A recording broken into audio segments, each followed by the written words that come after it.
No, we are not violent. We're pangit mo. Ang pangit mo. Vice President Inday Sara Duterte sa wakas nakaganti rin sa bastos na Chucky Claire. Iyak ang aso ni Bangag sa mga OFW nang sabihang pangit ka, Claire Castro. Dahil lang pala doon, dahil nasabihan siyang pangit, nagsumbong siya sa mga kapulisan at hindi pa ho nakontento, nagsumbong sa mga bayarang media. Kaya naman hindi pinalagpas ni Senator Robin Padilla ang reaksyon ni Chucky Claire at sinabihang huwag kang balat sibuyas. Hindi po yan balat sibuyas, Idol Robin Padilla. Balat buhaya po yan. Ano, Miresi, Chucky Claire, nakatikim ka ngayon. Ayan o. Anong pakiramdam nang nabastos ang isang bastos? Magandang gabi sa ating lahat. Palike po muna, pa-share, pa-subscribe. At pakipindot po ang inyong mga notification bell para lagi po kayong updated sa ating mga video. Oh, heto, buwisitin natin itong si Chucky Claire. Iyak ang mga bubunistang Talyanistan ni Bake. Alam mo, Chucky Claire, ang tanga mo, no? Alam mo naman, maraming mga rallyista na nasa labas kung saan gumawa kayo ng pagwawaldas sa kaba ng bayan. Ba't palabas-labas ka? Kaya tuloy, nasabihan kang pangit. Ang tangingot. Feeling siguro ni Chucky Claire, yung mga OFW, hindi siya hindi siya kukuyugin. Wala, hindi ka pinapalampas ng OFW nang makaganti man sa'yo dahil sobrang bastos mo kay Inday Sara, kaya ang napala mo, hayan. The sword! Isipin mo ha, kung hindi ka pa naman tangingot, Chucky Claire, pakalat-kalat ka dyan sa labas kung saan nandyan yung amo mong nakangiwi ang panga. Ay, tanginan, linaw-linaw. Tingnan mo, ang linaw-linaw ng rally ng mga kababayan nating mga OFW. Sigaw ng sigaw dito. Tingnan. Bongbong kawatan. Ito. Sigaw ng Pilipino! Marcos resign. O, diba? Marcos resign! Marcos resign! Oh. Marcos resign! Kita mo may mga placards. Marcos resign! Marcos resign, sigaw. O, sige nga. Marcos resign! Oh. Marcos resign! Marcos resign! Oh. Marcos resign! Ang bigat ng mga sigaw nila, nawawala na nga daw sila ng mga boses eh. Marcos resign! Oh, may mga placards. Marcos resign! Marcos resign! Sige nga. Marcos resign! Gubatilya resign! Let's go, tawid tayo! Oh, Sigaw ng tingnan mo, palaban mga Pilipino! OFW. Marcos resign! Marcos resign! Sigaw ng Lusog Pilipino! talaga sila eh. Marcos resign! Marcos resign! Marcos resign! Marcos resign! Marcos resign! Nakakapagod yan ha. Marcos resign! Marcos Sigaw ka ba? resign! Naglalakad ka? Marcos resign! Sigaw ng Pilipino! Marcos resign! Marcos resign! Sigaw ng Pilipino! Marcos resign! Marcos resign! Marcos Agam. resign! Marcos resign! Marcos resign! Sigaw ng Pilipino! Marcos resign! Marcos resign! Marcos resign! Marcos resign! Sigaw ng Pilipino! Marcos resign! Oh. Marcos resign! Nasa labas na talaga. Kung saan nandyan si Bangag, nagwalda sa kaba ng bayan, di ba ho? Tapos ikaw, Chucky Claire, pakalat-kalat ka dyan, tanga no? Akala siguro hindi ka kuyugin. Alam mo naman mga galit ng mga OFW. Marcos resign, so manhid ka. No? Wala, tanga lang talaga. Manhid ka na, wala, sumisigaw lang sila dyan. Akala siguro ni Chucky Claire, yung mga sumisigaw ay yung kakampi nila, yung mga komunista. Hindi eh. Yan ang mga OFW, organic po yan, mga DDS po yan, galit sa yan, Chucky Claire, dahil sa pambabastos mo sa mga Duterte. O eto, kinantahan pa nga yung amo niya. Tingnan mo, yung amo niya, kinantahan pa ng, ito, pakinggan natin, oh. Marcos, Magnanakaw. O, di ba? Marcos, magnanakaw. Aray ko. Marcos, magnanakaw. Magnanakaw si Marcos. Marcos, Ano, Chucky Claire? Marcos, magnanakaw. Aray ko. Marcos, magnanakaw. Magmamakaw si Marcos.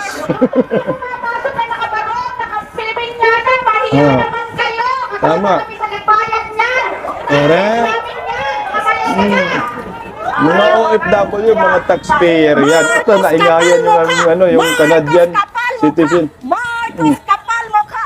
Marcos, ang kapal ng mukha. Marcos, kapal mukha.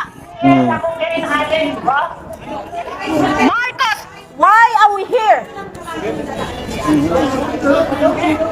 Okay, why are we here? Okay, alright, kailangan may magsalita na isa. So, i-explain kung ano, bakit nandito tayo. Okay? Okay. Alright. Alright. Marcos resign! Marcos resign! Marcos resign! Marcos resign! Marcos resign! Marcos resign! Marcos resign! Ayan yung mga bangag supporter, nagsipasukan na sa loob. Yung mga Pilipinong bangag supporter. Yung ka-Amerikano pa yung iba. Correct, tama ka dyan. Why, Marcos? Why we are here? Ito yung mga, these are the reason why we are here to protest. Ito yung mga reason.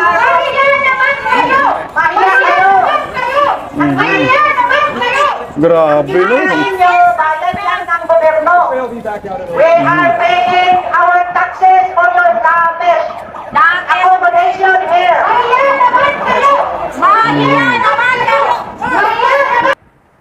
Alam nyo po ito mga OFW po yan may mga trabaho po ang mga yan. Yung iba matagal na dyan sa Canada. Pasensya na sa mga Pilipino nandito sa Pilipinas na sumisigaw ng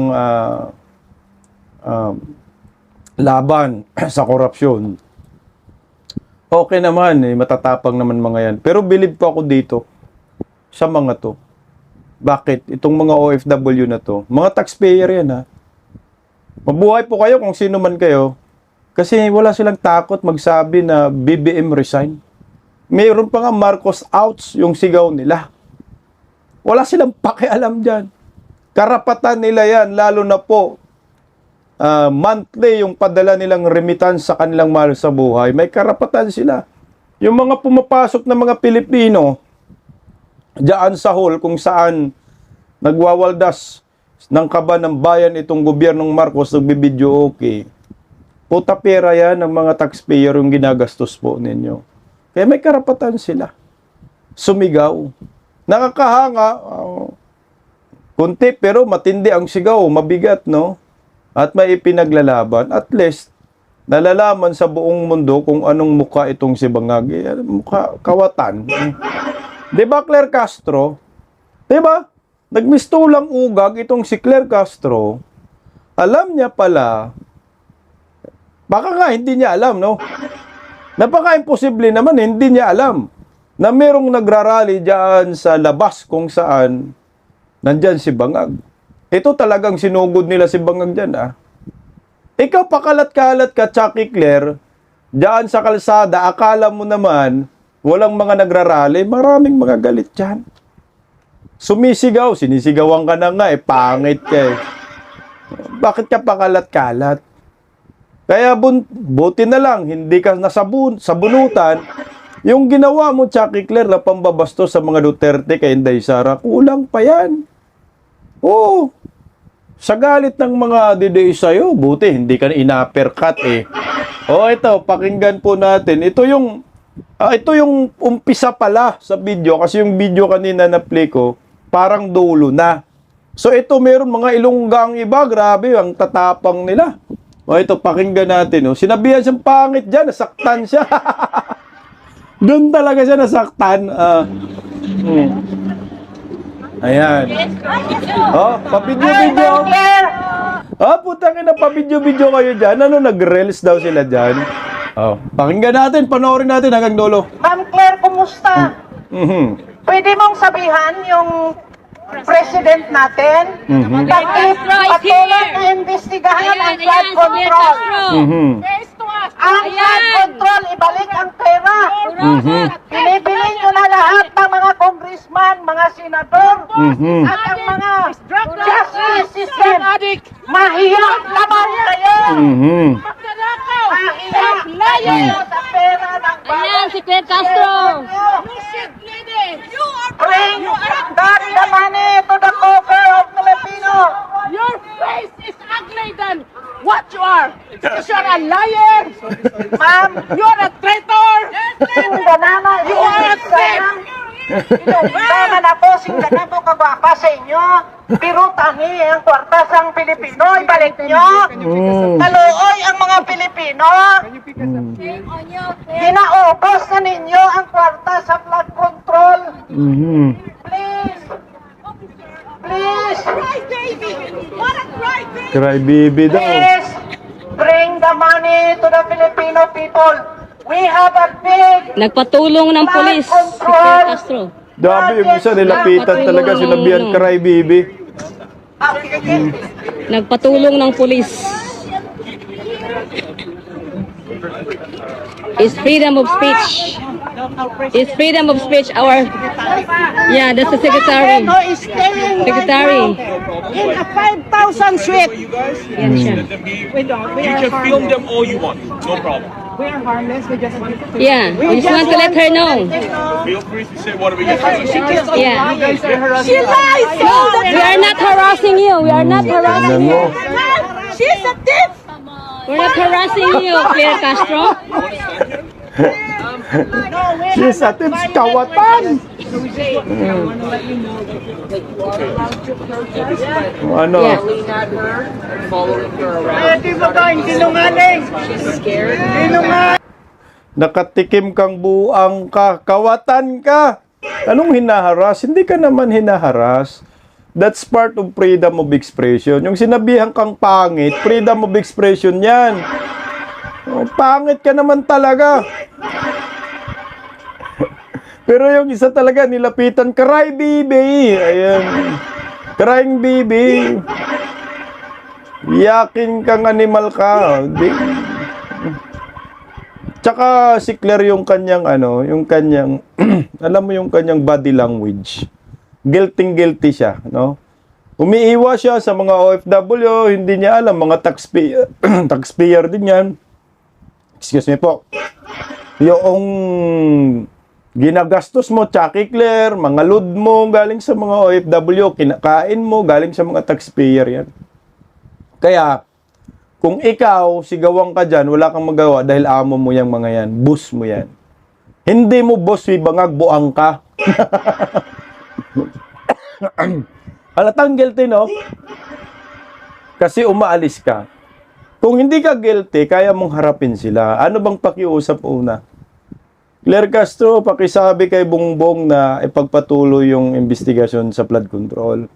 Maawa naman kayo sa Pilipino. O, ito yung isa pang version. Panoorin natin. O. Sinundan siya dito na parang naduro pa nga siya dito. Ito. Kaluoy ang mga Pilipino. Ito na yon. Umalis na sila dyan.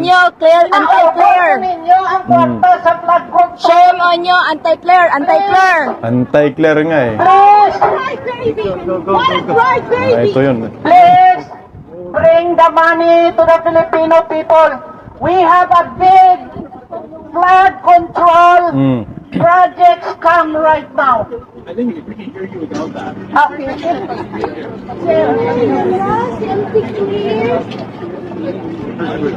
Kapal ng mukha. Tangina, nakakahiya. Sasabihan ang kapal ng mukha, awatan. Oh, di ba? Kurap. Puta, para siyang lumulutang sa amin dyan. You can film them all you want. No problem.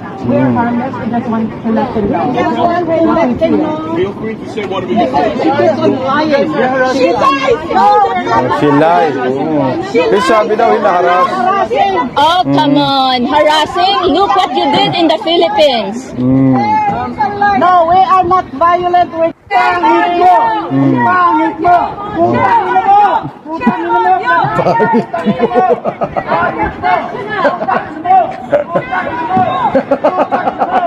Putangin mo.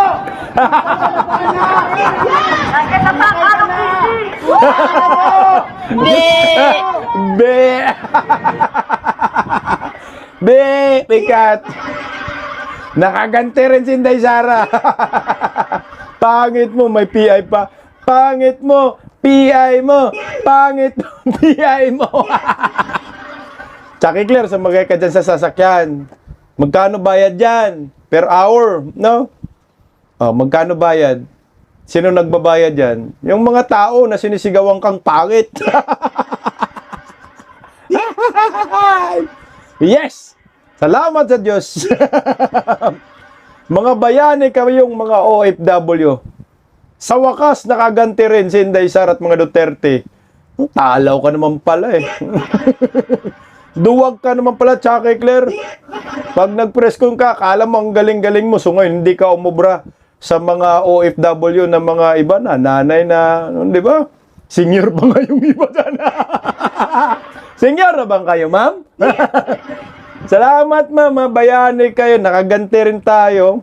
Bukas, ma'am, nandyan pala sila ni Claire Castro. Birahin nyo uli, ma'am. Sumbong sa pulis, no? Sabi, hinaharas daw sila. Hindi naman hinaharas. Nilalapitan lang at nagsasalita lang. Eh, kaso nga lang kasi yung megaphone nakaganoon sa tainga ni Claire Castro sa mukha.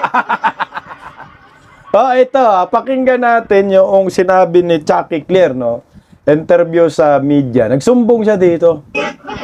Dami niyang pinagsasabi. Sinisisi pa rin si tatay, di ko mahapon. Inang inayupa ka. Ah, ito, pakinggan natin, no? Natin din si Chucky Claire. Chucky Claire! Iyak ang hinayupak. Ano ho yung nangyari kanina na sa ngayon nagva-viral itong video ninyo dito sa Vancouver? Viral Actually, na gumagawa sana kami ng reels para dito Oy. sa event na kung saan bumisita ang ating Pangulo sa Canada. So gumagawa kami ng reels, tapos may lumapit sa amin na Pilipino. So, ngumiti ako, tinanong niya ako si Lucy Claire, sabi ko, yes. At doon, sinasabi niya na, sumigaw na siya, you ask your president to resign. So, kinuyog na kami. Oy. Samantalang, kung tutusin, kami nagtatrabaho. Hindi kami nagbabakasyon dito. We're Babakasyon. just doing our job. Pero, nahinto yun. Hindi na kami nakapagtapos ng aming pag-shoot ng reels dahil nga may Tangin mga ng reels Pilipino sa ganito Canada yung pa ugali. ginawa? Pero hindi ko alam kung saan sila grupo, pero yung naratibo nila, yung tipong BBM resign. Yung naratibo nila ay maleta. Yung naratibo nila magnanakaw. So, at sinabihan ako ng talaga. pangit. Sabi Pangit at ka naman talaga. sinungaling. So, nung sinabi nilang pangit daw ako, feeling ko sila yung sinungaling. So, may mga ganyan tao. Sa ganda mo. May freedom of expression tayo, pero hindi naman kailangang maging bastos. Pilipino kayo, hindi naman ganyan ang ugali ng mga Pilipino eh. How did you feel about that, Yusek? Did you feel threatened at any point? At that time, dalawa lang kasi kami ni Director Robert Sol. Kasi nga siya yung kumukuha sa akin. Siya yung kumbaga, sa kanya yung hawak yung camera. So, threatened. Siguro in a way, kasi dalawa lang kami. Hindi ko alam kung mananakit sila or what. Kasi parang, siguro yung grupo naman nila, parang, kung sino man yung idolo nila, parang sanay sa Nananakit? bayolente. Yung pagiging bayolente. So, syempre hindi namin Nasaktan alam. ka? Buti na lang, thank God, na pagtawid kasi namin, hindi namin alam na may mga police officers. So, pagtawid namin, so, kinausap na namin sila kasi sumusunod sila eh. Di ba? So, pero, I mean, kung ganyan talaga ang magiging ugali ng Pilipino, hindi kayo uunlad. Wow! So, kawawa pa rin kayo. Putang Thank you. ina mo. Thank you po. Ang sinabihan mo nga kawawa, yung nagpapasahod sa'yo. Yung sinabihan mong kawawa, mga OFW na matagal nang nagsiservisyo. Bakit nagkaganyan ang mga Pilipino? Dahil mga kawatan kayo. Kung hindi kayo mga kawatan, hindi kayo kokuyogin. Bayolente daw si Tatay Digong, bayolente. Bayolente sa mga gaya mong mga hinayupak. Alam niyo po, Claire Castro, dapat respetuhin mo mga OFW. Putsang ina, remittances ng mga yan, buwan-buwan, nakikinabang kayo. Ganda ng mga sinasakyan nyo dyan. Anak ng kagwang, magre-rails kayo sa Canada pa. Magre-rails kayo, may director pa. Inumin. O boss, ang kaba ng bayan, kami nga dito, lagay lang namin yung cellphone dyan, di na kailangan ng director, mag-rails ka lang. Sana all sa Canada mag-rails. Ilang milyon ba ang gastos ninyong mga animal kayo? Tama lang talaga pagsisigawan kayo at sasabihan kayong mga pangit kayo. Kasi ang pangit nyo naman talaga. Bastos daw. Yun ba ugali ng mga Pilipino, bababastos? Kayo nga ang bastos nyo eh. From the word bastos, kayo yung nagsisimula. Si Vice President Inday Sara, mga Duterte, grabe ninyong bastusin, kaliwat kanan eh. Billion-billion pa nga gastos ninyo. Para bastusin lang sila Inday Sara. O ngayon, ginantihan kayo, lintik lang walang ganti. Hindi naman inutusan ni Inday Sara yan, mga OFW na yan. Na nasaktan sa pagmumukha mong puro fake news daw yung mga sinasabi mo. Di ba, Claire? Kaya sasabihin ka sa harapan ng mga banyaga, nakawatan ka. Kurakot. Bakit ka umalis? Sabi, sumusunod sila. Kasi umalis ka, kaya susundan ka. Pero kung nandun ka lang din, nandun din sila. Ginamit mo sana yung pagiging spokesperson mong mayabang ka. Diba? Di sinagot mo sila ng tama. Ay, excuse me po, hindi po totoong kawatan si Bangag. Hindi mo madipinsa dahil totoong kawatan. Totoo naman talaga. Kaya ang sabi ni Senator Robin Padilla, huwag kang balat sibuyas. Sabi ni Idol Robin Padilla. Hindi man idol yan balat sibuyas, balat buhaya mga yan. Mukhang aso. Akala ko ba mga aso ni Bangag kahol ng kahol at matatapang eh. Pero hinarap lang kayo ng mga OFW, sinabihan kayong pangit, mangyak-ngyak kayo.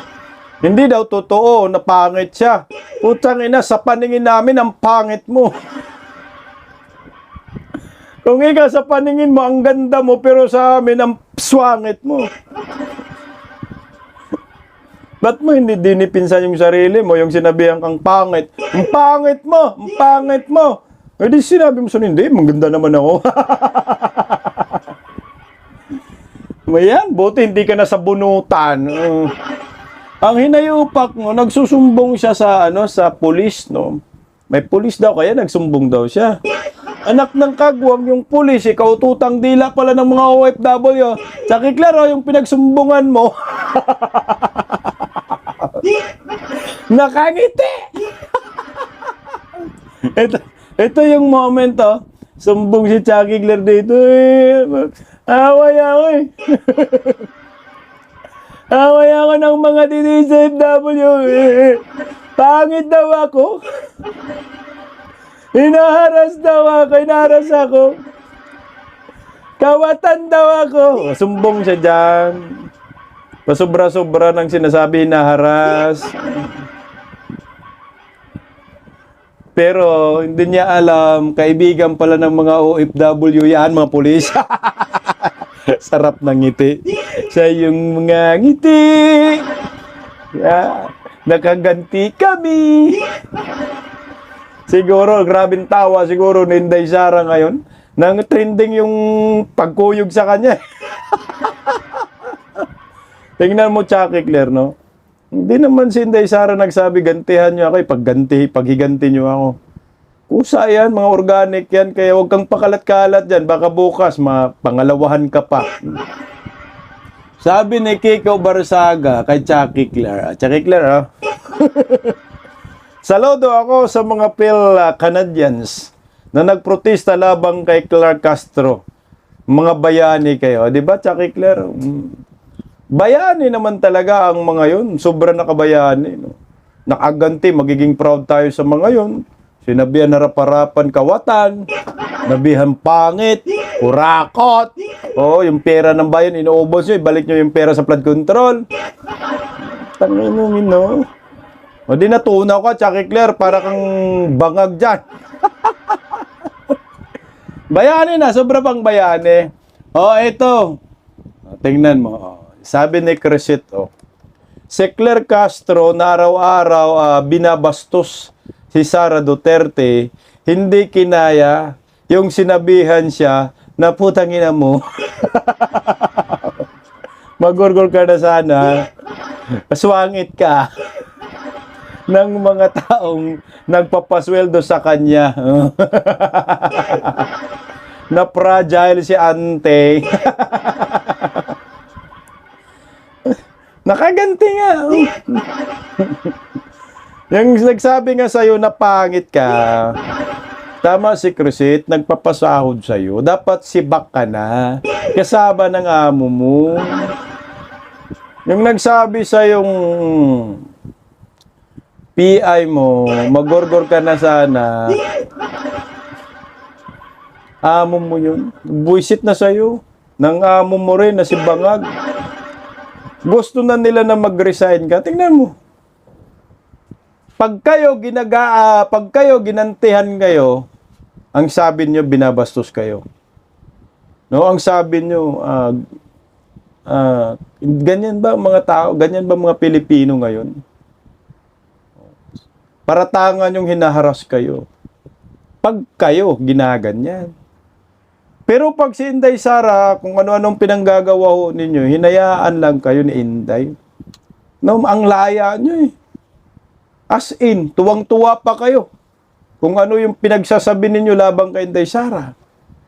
Yung sinasabi mo, ganyan bang ugali ng Pilipino, dapat ibalik na mga OFW yan sa inyo.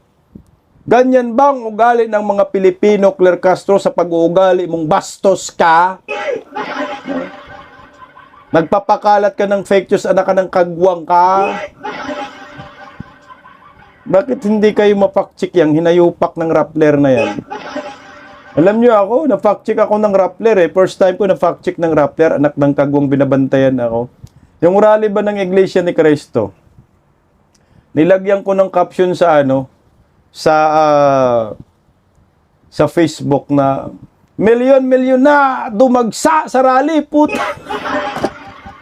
Nag-voice yung Rappler, pinak-check ako. Mukhang mabubura na yata yung Facebook ko, anak ng kagwang. Ang inumin, sabi ko pa nga malamang milyon na ang mag-attend dito kasi libre ang dami, doon kuha sa drone. Eh. Hindi daw milyon. 1,000 lang daw. Ay putya, that part of freedom of expression, sa tingin kong milyon, bakit? Bakit kayo 1,000? Nabilang nyo ba yan isa-isa? Tanga nyo naman. Bakit si Chucky Claire hindi nyo ma-fact check? Nagalit ang mga OFW. Gusto nang masabunutan. Dapat nagdala sila ng kamatis, no? Nagdala ng kamatis mga OFW ba? Tsaka mga itlog na bulok, no? Pinagbabato ng itlog na bulok. Pinagbabato ng kamatis. Sa mga OFW, bukas baka magpang-abot pa kayo ni Chucky Claire. Magbaon na kayo ng bulok na na itlog, bugok, no? Bili kayo sa supermarket, baka may bugok na itlog. Batuhin nyo ng itlog na bugok. At pag nandyan si Bangag, patamaan nyo rin. Para magkaalaman. Merisi, Chucky Claire. Ito na tayo ngayon, no? Pag si Inday Sara, okay lang. Malaya ka ninyong bastusin. Pero pag nagantihan kayo ng mga supporters, mangiyak-ngiyak kayo, sumbong kayo sa pulis. Alam mo, nakakahiya yan, ha? Sumbong sa pulis. Tapos magsumbong sa pulis, yung pulis na sinumbungan mo, ang sarap ng ngiti ng taong sinumbong mo. Naisahan si Chucky Claire dito, putang ina men. Sana napanood mo, nakita mo yung picture dito, Chucky Claire, na yung pulis na sinumbungan mo, nakipag-selfie pa sa mga OFW nagsabi sa'yo na pangit ka. Pumalag ka pa, totoo ka naman talagang pangit. Ayaw mo pang sabihan kawatan, gusto mo korap. Yung mga damit-damit mo, putang ina, kagarbo yung mga damit nila, makagkano kaya yun? Pera ng bayan yan, Chucky Claire, pati panty na pinambili mo, pera ng mga OFW na sinasabihan mong basto, sinayo pa ka. So nakatikim ka ngayon. Huwag kang balat sibuyas, anak ka ng kagwang. Kung si Inday nga, kung araw-araw mo ginawang pulutan sa press con mo, pumalag ba sa'yo, hinayaan ka. Kaya hayaan mo rin yung mga supporters ni Inday Sara na sabihan kang pangit. Totoo naman talagang pangit ka.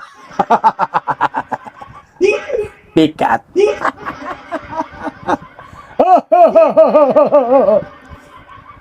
Ito na. Speaking of Vice President Inday Sara, update po muna tayo. Ay, grabe rin rally dito sa Lunes, panigurado dyan sa Senado. Dahil mag-uumpisa na po ang impeachment trial laban kay Vice President Inday Sara. Yung bloodbath, umpisa na.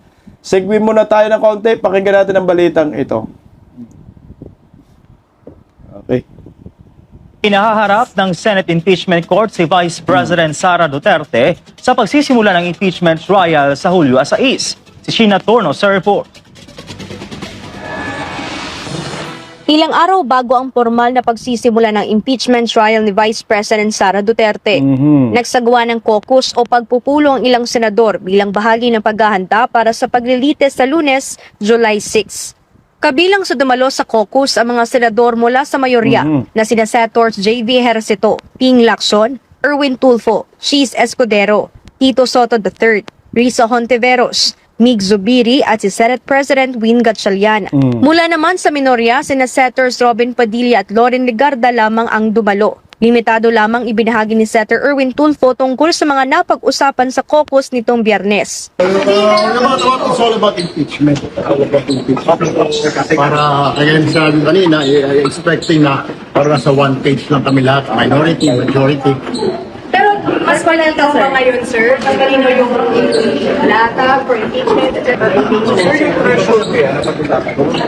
Sorry, cannot answer that. Should we expect na pagkakuluha or mabigat na debate sa unang araw? Basta ang pinag-usapan na namin is all about impeachment. Binigyan kami ng mga documents para to follow yung sequencing. Paglilinaw pa ng mambabatas, wala na umano silang napag-usapang ibang issue sa caucus. Nang tanungin naman kung natalakay ba ang plunder case sa isinampa ng Office of the Ombudsman laban kay Senator Rodante Marcoleta, ay tumanggi siyang magbigay ng komento. Sir, on Senator Marcoleta lang, sir, any comment? Kasi file na ng case. I don't want to make any comments right now. Samantala, ipinag-utos na rin ng Senate Impeachment Court ang pagharap ng Vice Presidente sa July 6 alas 2 ng hapon.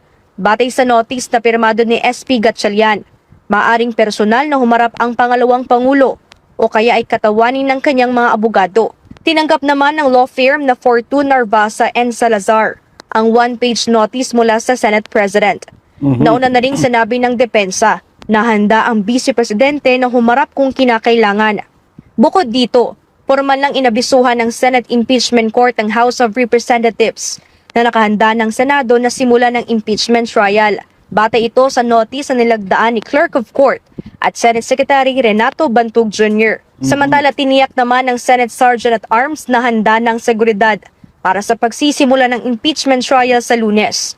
Bukod sa Office of the Senate Sergeant at Arms, nag-deploy din ng karagdagang tauhan ang Philippine National Police o PNP. Everything is, sir, prepared na, ready na. Yeah, of course. Wala nang tayo sa Wala na. So these policemen will be deployed here. No, not all of them. At all.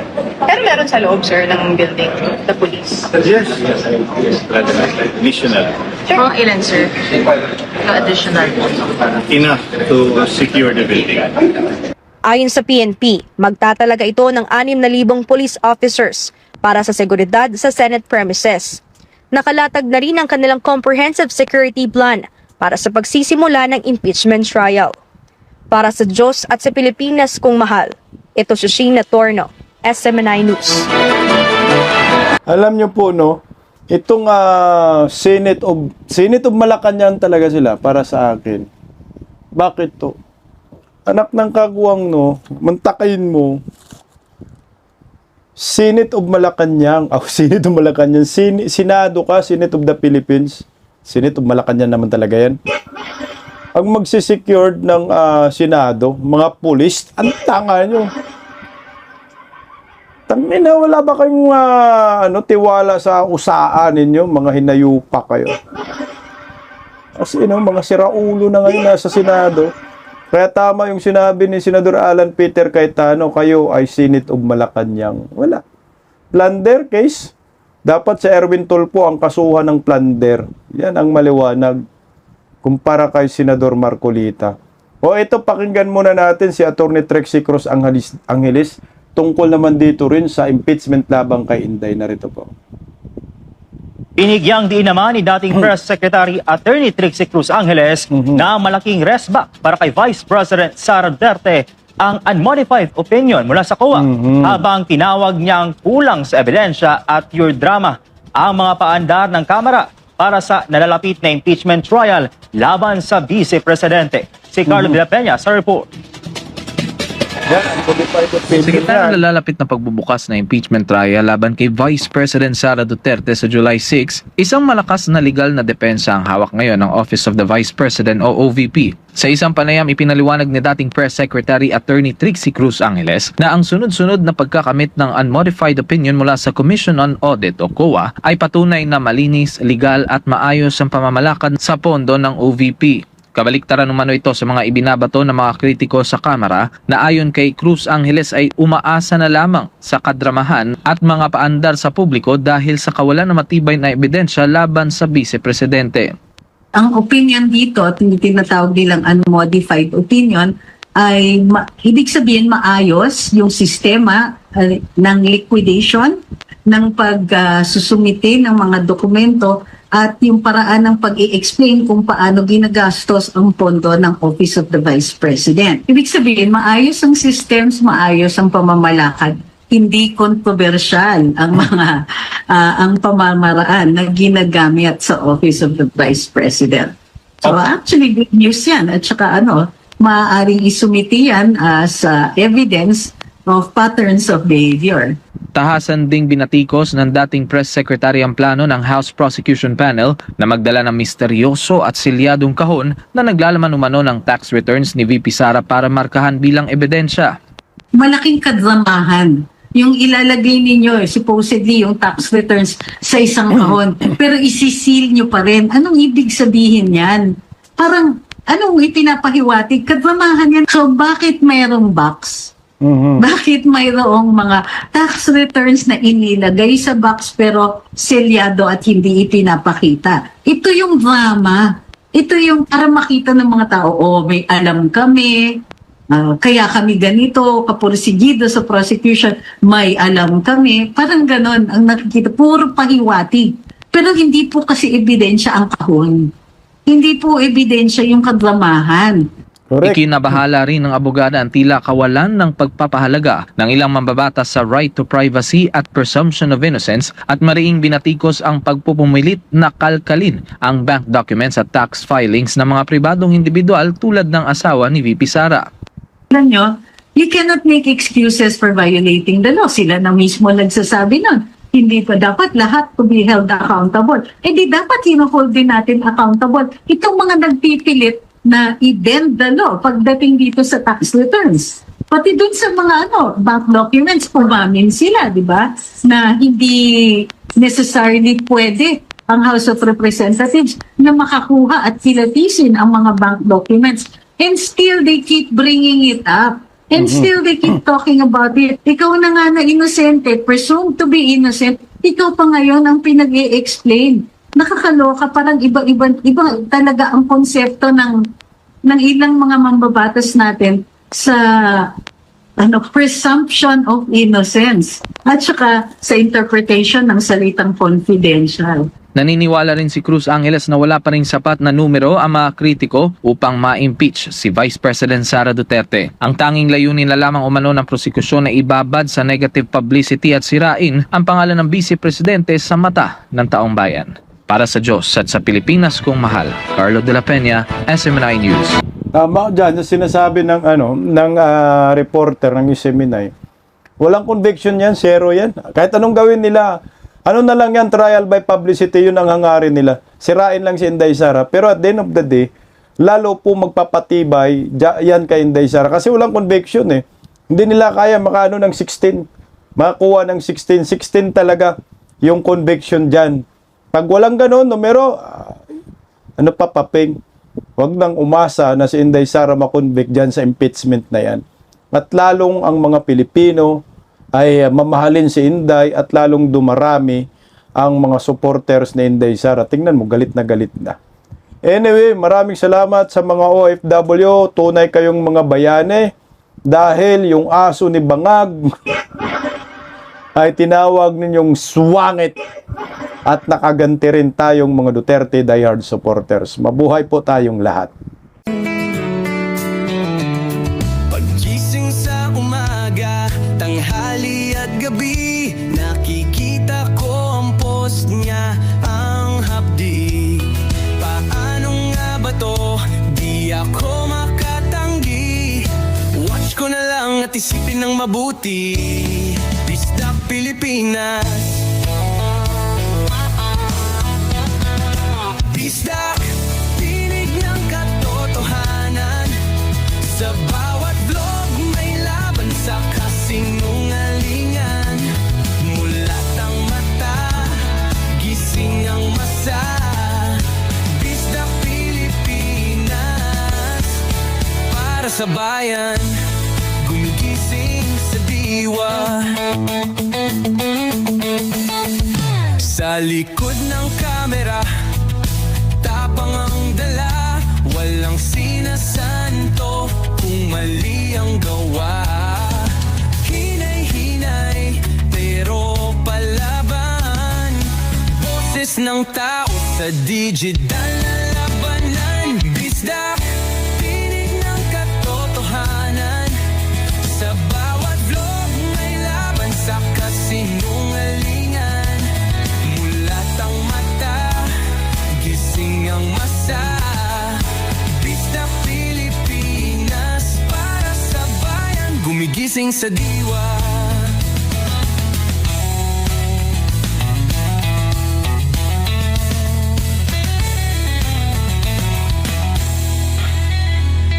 Hindi artista, hindi politiko, pero ang katotohanan, sigaw niya ay buo. Sa YouTube o Facebook man siya makita, may aral ka pa rin, may uwi sa bawat salita. Bisdak, gising sa katotohanan, di lang kwento, kundi panawagan. Sa bawat Pilipinong naghahanap ng liwanag, Bisdak Pilipinas, kasama sa pagbangon ng bayan. Bisdak Pilipinas, boses ng masa, gising ang diwa. Sa vlog mo, may pag-asa.